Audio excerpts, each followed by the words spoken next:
सभी को राम राम। संत कबीर साहिब कहा करते थे, आत्म अनुभव ज्ञान की जो कोई पूछे बात, सो गूंगा गुड़ खाई के कहे कौन मुख स्वाद। अर्थात जो आत्मानुभव का रस चखता है वह उसे शब्दों में नहीं कह सकता। जैसे कोई गूंगा व्यक्ति गुड़ खा तो ले पर उसके स्वाद को बताने में असमर्थ रह जाए, वैसा ही आत्मानुभव है जिसे न लिखा जा सकता है न बोला जा सकता है, उसे केवल महसूस किया जा सकता है। वह अनुभव हृदय की गहराइयों में उतरता है जहां शब्दों की सीमा समाप्त हो जाती है। कबीर साहिब कहा करते थे, मेरा ज्ञान किसी पोथी या ग्रंथ से नहीं बल्कि मेरे अनुभव से उपजा है, क्योंकि जब तक कोई सत्य अपने अनुभव में न उतर जाए वह केवल शब्द रहता है, ज्ञान नहीं। किताबी ज्ञान दिमाग को भरता है पर अनुभव ज्ञान आत्मा को जगाता है। किताबें दिशा दिखाती हैं पर चलना तो स्वयं को ही पड़ता है। जैसे कोई व्यक्ति समंदर का नक्शा पढ़ ले पर जब तक वह खुद समंदर में उतरकर तैरना न सीखे तब तक वह तैराक नहीं कहलाता। वैसे ही आत्मज्ञान केवल पुस्तकों से नहीं, अनुभव की गहराई से जन्म लेता है। कबीर कहते हैं, पढ़ पढ़ जगमुआ पंडित भैया न कोय, ढाई आखर प्रेम का पढ़े सो पंडित होए। अर्थात ज्ञान का सार पढ़ने में नहीं बल्कि अनुभव में, प्रेम में और आंतरिक समझ में है। जब तक ज्ञान दिल से नहीं उतरता वह सिर्फ शब्दों का बोझ रहता है, पर जब वही ज्ञान अनुभव बन जाता है तब वह मनुष्य को बदल देता है। कबीर साहिब आगे कहते हैं, कागज लिखे सो कागदी ज्ञान, आत्मदृष्टि कहां लिखे जित देखे तित पेव। कागज पर लिखा ज्ञान केवल सूचना है, पर जो ज्ञान अनुभव से उपजा है वह आत्मा में प्रकाश की तरह फैल जाता है। वह शब्दों में नहीं, मौन में बोलता है। जैसे सूरज को देखने के लिए दीपक की जरूरत नहीं, वैसे ही अनुभव को समझने के लिए किताबों की नहीं। जब भीतर का दीपक जल उठता है तब सारा अंधकार मिट जाता है। कबीर कहते हैं, पोथी पढ़ी पढ़ी जगमुआ पंडित भया न कोय, जो कुछ किया आपना सो ही साचा होए। अर्थात जब तक अनुभव तुम्हारा अपना नहीं वह उधार का ज्ञान है। जो देखा सुना या पढ़ा वह बस विचार है, पर जो अनुभव किया वह साक्षात्कार है, वह सत्य है। कबीर का कहना था, सत्य बाहर नहीं भीतर है, पर जब तक हम भीतर नहीं उतरते हम सत्य के केवल किनारे पर खड़े रहते हैं। आत्मानुभव का अर्थ है स्वयं को जानना, स्वयं को महसूस करना। जब मन शांत होता है, जब विचार थम जाते हैं, तभी भीतर का प्रकाश जगता है। कबीर कहते हैं, मन के हारे हार है मन के जीते जीत। जिसने मन को जीत लिया उसने संसार को जीत लिया। और यह विजय पुस्तक से नहीं, अनुभव से मिलती है। जब आत्मा जागती है तो कोई बाहरी प्रमाण आवश्यक नहीं रहता। फिर व्यक्ति दूसरों से बहस नहीं करता, क्योंकि वह जान चुका होता है कि सत्य को सिर्फ महसूस किया जा सकता है, कहा नहीं जा सकता। इसलिए कबीर का जीवन हमें यही सिखाता है, किताबें पढ़ो पर अनुभव करो, ज्ञान लो पर भीतर उतर कर देखो, क्योंकि आत्मा का प्रकाश बाहर नहीं आपके भीतर ही छिपा है। जिस दिन वह अनुभव तुम्हारे भीतर घटेगा तुम्हें समझ आ जाएगा गूंगे के गुड़ का स्वाद क्या होता है।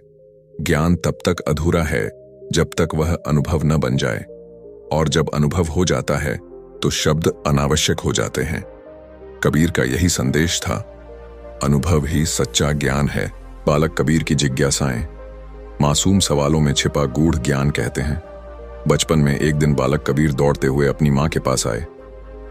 अम्मा, मेरा दोस्त आया है। मां मुस्कुराई। कौन बेटा? कबीर बोले, पड़ोसी के घर एक छोटा बालक है। आज सब लोग उसके नामकरण में जुटे हैं। सब उसे असलम कह रहे हैं। मां ने प्यार से कहा, बहुत सुंदर नाम है। कबीर ने थोड़ी देर सोचा, फिर गंभीर स्वर में पूछा, अम्मा, मेरा नाम किसने रखा था? मां ने हंसकर कहा, बेटा, जैसे आज वहां लोग आए हैं वैसे ही तेरे नामकरण पर भी कई लोग आए थे। सबने मिलकर तेरा नाम कबीर रखा था। कबीर ने जिज्ञासु होकर फिर पूछा, नाम क्यों रखते हैं अम्मा? जब हम सब इंसान हैं तो फिर अलग अलग नामों की क्या जरूरत? मां ने समझाते हुए कहा, जब कई लोग हों तो पहचान के लिए नाम जरूरी होता है बेटा। नाम से पता चलता है कि कौन कौन है। कबीर कुछ क्षण चुप रहे। उनकी आंखों में गहराई झलकने लगी। फिर मुस्कुराकर बोले, जब मेरा नाम नहीं था तब भी तो मैं था ना। उस समय भी मैं देखता, महसूस करता था। मतलब मैं नाम से नहीं, अपने अस्तित्व से हूं। मां मुस्कुराई। हाँ बेटा, नाम तो बस पहचान है, पर अस्तित्व नाम से बड़ा होता है। कबीर ने उत्सुकता से आगे पूछा, तो फिर अम्मा, जो परमात्मा है उसका भी नाम अलग अलग क्यों है? कोई उसे राम कहता है, कोई अल्लाह, कोई ईश्वर, कोई प्रभु, कोई भगवान। क्या वो भी उलझ जाते होंगे कि कौन उन्हें पुकार रहा है? मां ने उनकी बात सुनी और हल्के से मुस्कुरा दी। उनकी आंखों में मातृत्व और आश्चर्य दोनों झलक रहे थे। उन्होंने कहा, बेटा, यह सवाल मेरे बस का नहीं। यह तो बड़े बड़े ज्ञानी भी नहीं समझ पाए। जिसे जानना हो उनसे पूछना। कबीर ने सिर हिलाया और कुछ देर सोचते रहे, फिर बोले, अम्मा, अगर सब लोग एक ही ईश्वर को अलग अलग नाम से पुकारते हैं तो शायद नाम अलग हैं, पर सत्य एक ही है। जैसे पानी को कोई जल कहे, कोई वाटर, कोई आब, पर प्यास बुझाने की शक्ति तो उसमें एक ही है। मां ने आश्चर्य से बेटे की ओर देखा। वह बालक था, पर शब्दों में एक गहरी समझ थी। मां ने प्यार से कहा, बेटा, तेरे सवाल बहुत अनोखे हैं, तू जरूर कुछ बड़ा करेगा। कबीर मुस्कुराए। अम्मा, मैं बस इतना जानना चाहता हूं कि जो हमें जीवन देता है वह नामों और रूपों में नहीं बंध सकता। जैसे हवा सबको छूती है, वैसे ही वह भी सब में है। मां ने बेटे को अपने सीने से लगा लिया। वह समझ गई थी, यह बालक साधारण नहीं, इसकी आंखों में संसार से परे एक सच्चाई झलक रही थी।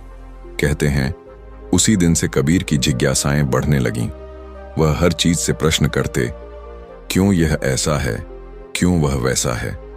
हर उत्तर में वे एक गहरा अर्थ खोजते।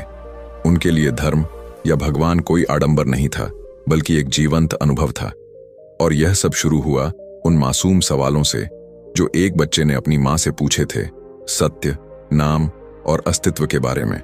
क्योंकि हर ज्ञान की शुरुआत जिज्ञासा से होती है, और कबीर का पहला गुरु बना उनका प्रश्न करने वाला मन। कबीर का पहला प्रश्न। मंदिर में एक दिन बालक कबीर अपने हाथ में सुंदर सी चादर लिए मंदिर की ओर चल पड़े। सूरज की किरणें मंदिर के शिखर पर चमक रही थीं। घंटियों की मधुर ध्वनि गूंज रही थी। कबीर धीरे धीरे मंदिर की सीढ़ियां चढ़े और भीतर प्रवेश किया। पुजारी ने उन्हें देखा और मुस्कुराते हुए पूछा, क्या चाहिए बेटा? कबीर ने मासूमियत से कहा, मुझे भगवान से मिलना है। ये चादर मैंने अपने हाथों से बुनी है, उन्हें अर्पण करनी है। पुजारी थोड़ा चौंका। बेटा, भगवान तो यहां हैं, पर वे केवल उन लोगों से मिलते हैं जो पूजा पाठ जानते हैं, व्रत रखते हैं, शुद्ध आचरण करते हैं। कबीर ने भोलेपन से पूछा, पर क्या वे मुझ जैसे छोटे को नहीं मिलेंगे? क्या भगवान किसी नियम में बंधे हैं? पुजारी बोले, नहीं बेटा, भगवान तो सबके हैं, पर हर धर्म का तरीका अलग है। कोई उन्हें राम कहता है, कोई अल्लाह, कोई मंदिर में ढूंढता है, कोई मस्जिद में। कबीर ने मुस्कुराकर कहा, अगर सब एक हैं तो नाम और स्थान अलग क्यों? पुजारी कुछ क्षण मौन रहे, फिर बोले, ईश्वर तो हर कण में है बेटा। कबीर ने तुरंत पूछा, क्या मेरे अंदर भी? पुजारी ने कहा, हां, तेरे भीतर भी। हर जीव में वही ईश्वर है। कबीर की आंखों में चमक आ गई। तो फिर मंदिर के बाहर क्यों नहीं आरती करते? क्यों नहीं हर प्राणी को प्रणाम करते? अगर सब में वही है तो फिर यह फर्क किसने बनाया? पुजारी के पास कोई उत्तर न था। वह चुप रहे, केवल घंटियों की ध्वनि गूंजती रही। कबीर ने आगे पूछा, अगर भगवान मेरे भीतर भी हैं तो क्या वे इस पत्थर में भी हैं? पुजारी बोले, हां बेटा, उसमें भी वही तत्व है। कबीर ने पत्थर की मूर्ति को देखा और कहा, तो फिर यह पत्थर बोलता क्यों नहीं? क्यों नहीं? यह हमें कुछ सिखाता। अगर इसमें वही चेतना है तो यह मौन क्यों है? अब पुजारी पूर्णतः मौन हो गए। कबीर ने अपने मन में कहा, जिसे मैं बाहर खोज रहा हूं वह किसी मूर्ति में नहीं, बल्कि मेरे भीतर ही छिपा है। और उसी क्षण बालक कबीर के भीतर एक गूंज उठी, जो तू खोजे बाहर सो तुझ में ही है। तू खुद में उतर, वही मंदिर है, वही मस्जिद। उस दिन से कबीर ने मंदिरों और मस्जिदों में झांकना बंद कर दिया। उन्होंने अपने भीतर झांकना शुरू किया, और वहीं से शुरू हुआ एक ऐसे संत का जन्म जिसने पूरी दुनिया को सिखाया, ईश्वर को बाहर नहीं, अपने भीतर खोजो। अनुभव की खोज कबीर आगे बढ़े। सूरज ढल रहा था, हवा में हल्की ठंडक थी, रास्ते में उन्होंने देखा कुछ लोग एक स्थान पर इकट्ठे हैं। कहीं धूप जल रही है, कहीं फूल चढ़ रहे हैं और एक बड़ी सी चादर किसी पत्थर पर अर्पित की जा रही है। बालक कबीर ठिठक गए। उनकी आंखों में कौतूहल था। वे धीरे से पास पहुंचे और पूछा, आप लोग यह चादर किसे चढ़ा रहे हैं? एक बुजुर्ग व्यक्ति ने कहा, बेटा, यह हमारे भगवान हैं। हम इन्हें प्रसन्न करने के लिए चादर, फूल और धूप अर्पित करते हैं। कबीर ने मासूमियत से पूछा, क्या ये भगवान सच में इस चादर को ओढ़ते हैं? भीड़ में हल्की हंसी गूंजी। एक महिला बोली, नहीं बेटा, यह तो हमारी श्रद्धा का प्रतीक है। कबीर झुके, धीरे से वह चादर हटाई। नीचे केवल एक ठंडा पत्थर था। उन्होंने पत्थर को देखा, फिर सबकी ओर देखा और शांत स्वर में बोले, जिसे मैं खोज रहा हूं वह इस पत्थर में नहीं, वह तो हवा में बहता है, जल में झलकता है, सूरज की रोशनी में मुस्कुराता है और हर जीव के प्राणों में नृत्य करता है। वे बोले, जिसमें प्राण नहीं उसमें परमात्मा कैसे? अगर भगवान जीवन का स्रोत हैं तो वे वहीं मिलेंगे जहां जीवन है, जहां धड़कन है। लोग मौन रह गए। कुछ ने सिर झुका लिया, कुछ के मन में प्रश्न उठे। कबीर आगे बढ़ गए, क्योंकि वे उत्तर नहीं खोज रहे थे, वे अनुभव खोज रहे थे। उन्हें अब समझ आने लगा था, ईश्वर शब्द नहीं, अनुभूति है। वह किसी मूर्ति में कैद नहीं, बल्कि हर उस जगह विद्यमान है जहां जीवन अपनी धुन में गा रहा है। और यही थी कबीर की अनुभव की पहली झलक। ज्ञानी और बालक कबीर उसी शाम गांव के दो ज्ञानी एक पेड़ के नीचे बैठे बातें कर रहे थे।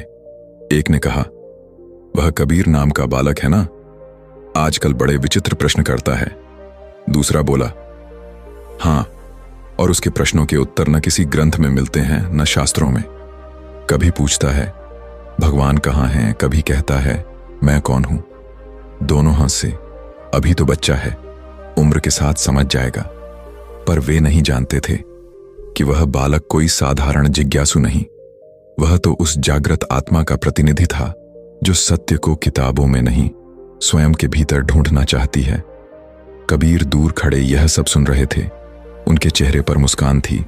उन्होंने धीरे से कहा, सत्य को किताबों में नहीं पाया जा सकता, जो अनुभव करता है वही जानता है। कबीर कहा करते थे, जो आत्मा अनुभव का स्वाद छक लेती है वह उसे शब्दों में नहीं कह पाती। जैसे गूंगा गुड़ खा तो ले पर उसका स्वाद बता नहीं सकता। जिसे वह आनंद मिल गया वह उसे किसी और को समझा नहीं सकता, क्योंकि यह बात तर्क या बुद्धि की नहीं, यह तो हृदय की अनुभूति है। जैसे दीपक स्वयं जलकर अपने प्रकाश से ही अपनी उपस्थिति सिद्ध करता है, वैसे ही आत्मा अनुभव से ही ईश्वर को जानती है। कबीर की यह खोज यहीं से शुरू हुई, किताबों से परे, शब्दों से परे, एक मौन अनुभूति की ओर। और धीरे धीरे वही मौन कबीर का वाणी बन गया, जो आज भी जग को जगाती है। अनुभव और मौन का रहस्य कबीर कहते हैं, आत्मा अनुभव का आनंद कहने योग्य नहीं। वह न लिखा जा सकता है, न सुनाया जा सकता है। जो उसे पा लेता है वह भीतर के मौन में डूब जाता है। जब आत्मा सत्य को छूती है तो शब्द अपने आप मौन हो जाते हैं, क्योंकि शब्द सीमित हैं और अनुभव अनंत। कबीर कहते थे, जिसने देखा वह बोला नहीं, जो बोला उसने देखा नहीं। यह वही रहस्य है जहां अनुभव की गहराई में उतरने पर शब्दों की जरूरत ही नहीं रहती। प्रेम भी वैसा ही है, जिसे केवल महसूस किया जा सकता है, समझाया नहीं जा सकता। जब बच्चा मां से लिपटता है वह प्रेम कोई शब्द नहीं कहता, पर पूरा अस्तित्व बोल उठता है। यही तो स्नेह है, यही ईश्वर है। वह अनुभव है, ग्रंथ नहीं। वह मौन की भाषा में लिखा सत्य है। कबीर कहते हैं, मौन ही सबसे बड़ा मंत्र है। जो भीतर उतरता है वह बिना बोले सब जान लेता है। जिस क्षण साधक भीतर के मौन को सुन लेता है वही पल ईश्वर की सच्ची झलक है, क्योंकि ईश्वर किसी शोर में नहीं बल्कि भीतर की शांति में प्रकट होता है। और वही शांति कबीर के अनुभव का सार है। शिवलिंग की घटना। एक दिन कबीर मंदिर पहुंचे। सुबह का समय था, आरती चल रही थी। लोग पंक्तियों में खड़े थे। कोई पुष्प अर्पित कर रहा था, कोई दूध और जल चढ़ा रहा था। बालक कबीर ध्यान से सब देख रहे थे। दूध शिवलिंग पर डाला जा रहा था और वह धीरे धीरे बहकर नाली में जा रहा था। कबीर ने देखा, इतना सारा दूध जो किसी भूखे को मिल सकता था वह यूं ही बह गया। कुछ देर बाद मंदिर के बाहर एक कुत्ता आया और उसी स्थान पर पेशाब कर चला गया। कबीर कुछ पल मौन खड़े रहे, फिर पंडित के पास जाकर पूछा, यह क्या हुआ? पंडित ने कहा, यह अपवित्रता है बेटा, अब हमें फिर से धोना पड़ेगा। कबीर ने सहज भाव से कहा, 3 बार धोने पर भी वही हुआ। पर पत्थर ने कुछ नहीं कहा। न उसने दूध मांगा, न उसने अपवित्रता से मुंह मोड़ा। क्या वह सच में ईश्वर है? पंडित ने चौंक कर कहा, बेटा, यह शिवलिंग भगवान का प्रतीक है, इसमें भगवान की उपस्थिति मानी जाती है। कबीर मुस्कुराए, तो क्या वह जो प्राणहीन है वही ईश्वर है, या वह जो प्राणवान है, जो भीतर अनुभव करता है? कबीर बोले, जो बोल नहीं सकता, जो अनुभव नहीं कर सकता, वह साक्षात ईश्वर कैसे हो सकता है? ईश्वर तो उस जीव में है जो सांस लेता है, महसूस करता है, प्रेम करता है। पंडित मौन रह गए। कबीर ने चारों ओर देखा, आसमान में उड़ते पक्षी, पेड़ों की पत्तियों में हिलती हवा और अपने भीतर उठती एक गहरी शांति। उन्होंने धीरे से कहा, सत्य बाहर के मंदिरों में नहीं, भीतर के अनुभव में है। जहां जीवन है वहीं शिव है, जहां प्रेम है वहीं परमात्मा है। उस दिन कबीर ने सीखा, ईश्वर पत्थर नहीं, चेतना है, और चेतना केवल वहीं है जहां अनुभव जीवित है। यही था कबीर का मौन, अनुभव और सत्य का पहला मिलन। अनुभव ज्ञान बनाम किताब ज्ञान। कबीर साहिब कहते हैं, कागज लिखे सो कागदी ज्ञान, आत्मदृष्टि कहां लिखे, जित देखे तित पेव। कबीर का यह वचन गहरा है, सीधा हृदय में उतरता है। वे कहते हैं, जो ज्ञान केवल कागज पर लिखा है वह मन को तो भर देता है पर आत्मा को नहीं जगाता। कागज का ज्ञान शब्दों का जाल है, पर अनुभव का ज्ञान मौन का कमल है। जो शास्त्रों में खोजता है वह तर्क में उलझ जाता है, पर जो भीतर झांकता है वह सत्य को पा लेता है। कबीर कहते हैं, जिसने भीतर देखा वह जान गया कि सब वही है, क्योंकि जब देखने वाला और देखा जाने वाला दोनों एक हो जाते हैं, तब ज्ञान शब्द नहीं रहता, जीवित अनुभव बन जाता है। जब हर ओर वही एक दिखाई देने लगता है, तो फिर लिखने या पढ़ने की क्या आवश्यकता रह जाती है। जैसे जब कोई समुद्र तक पहुंच जाए तो रास्ते का नक्शा व्यर्थ हो जाता है। कबीर का ज्ञान उसी समुद्र तक पहुंचा ज्ञान है, जहां कोई दिशा नहीं, कोई गंतव्य नहीं, बस अनुभव का अनंत सागर है। वे कहते हैं, दूल्हा दुल्हन का जब मिलन हो जाता है तो बारात की रौनक फीकी पड़ जाती है। वैसे ही जब आत्मा परमात्मा से मिल जाती है तो संसार की सारी दौड़, सारे वाद विवाद, सारे ग्रंथों का बोझ फीका लगने लगता है। फिर कोई शास्त्रार्थ नहीं, कोई तर्क नहीं, कोई दिखावा नहीं, सिर्फ मौन अनुभव रह जाता है। उस मौन में ही सत्य गूंजता है, और वही मौन कबीर का सच्चा उपदेश है। भरे और रीते का रहस्य। कबीर साहिब कहते हैं, भरो होए सो रीतेई, रीते होए भराए, रीतो भरो न पाइए, अनुभव सोई कहाए। इस वाणी में एक रहस्य छिपा है। कबीर हमें भीतर की सफाई का संदेश देते हैं। वे कहते हैं, जो पहले से भरा है, अहंकार से, मान से, तर्क से, उसे खाली करना जरूरी है, क्योंकि जब तक पात्र भरा रहेगा उसमें नया अनुभव कैसे उतरेगा। जिस पात्र में पानी भरा हो वह और जल नहीं ले सकता, उसे खाली करना पड़ता है। इसी तरह जब मन अपने ज्ञान, अपनी मान्यता, अपने मैं से खाली हो जाता है, तभी उसमें सत्य का प्रकाश भरता है। कबीर आगे कहते हैं, जो खाली है उसे सत्य से भर दो। अर्थात जब मन से वासनाएं, अहंकार और द्वेष मिट जाए तो उसमें प्रेम, करुणा और ज्ञान सहज ही उतरते हैं। पर सबसे बड़ा रहस्य है, जो भरे और खाली दोनों से परे चला गया वही सच्चा अनुभव है। क्योंकि सच्चा साधक वह है जो न भरा है न खाली, वह तो बस अस्तित्व में स्थित है। वह वही बन गया है जो सत्य है। जब मन अहंकार, ग्रंथ और तर्क से मुक्त हो जाता है तो अनुभव का सूर्य भीतर उदय होता है। और जब कोई उस भरे खाली के भेद से भी आगे निकल जाता है, तब वह केवल अनुभव नहीं करता, वह स्वयं अनुभव बन जाता है। तब वह ज्ञान नहीं कहता, वह ज्ञान हो जाता है। यही अवस्था परमानंद की है, जहां कोई चाह नहीं, कोई प्रश्न नहीं, सिर्फ शांति का अथाह सागर है। कबीर का यही संदेश था। ज्ञान किताबों में नहीं, भीतर के अनुभव में है। क्योंकि किताबें केवल राह दिखा सकती हैं, चलना तो स्वयं को ही पड़ता है। जो अपने भीतर उतर गया वही जान गया। बाकी सब बस शब्दों का खेल है, बुद्धि का विस्तार है, पर आत्मा का नहीं। कबीर कहते हैं, जो खोजे सो पावे, पर खोज भीतर करनी होगी। सत्य बाहर नहीं है, वह यहीं है, आपके भीतर, आपकी हर सांस में, आपकी हर धड़कन में। जो उसे अनुभव कर लेता है वह शांति पा लेता है, वह मौन हो जाता है, क्योंकि अब कहने को कुछ शेष नहीं रहता। अब केवल अनुभव है, और वही अनुभव कबीर का परम ज्ञान है। दोस्तों, अगर आपको यह वीडियो पसंद आया हो तो वीडियो को लाइक करें, शेयर करें और सब्सक्राइब करना ना भूलें। धन्यवाद।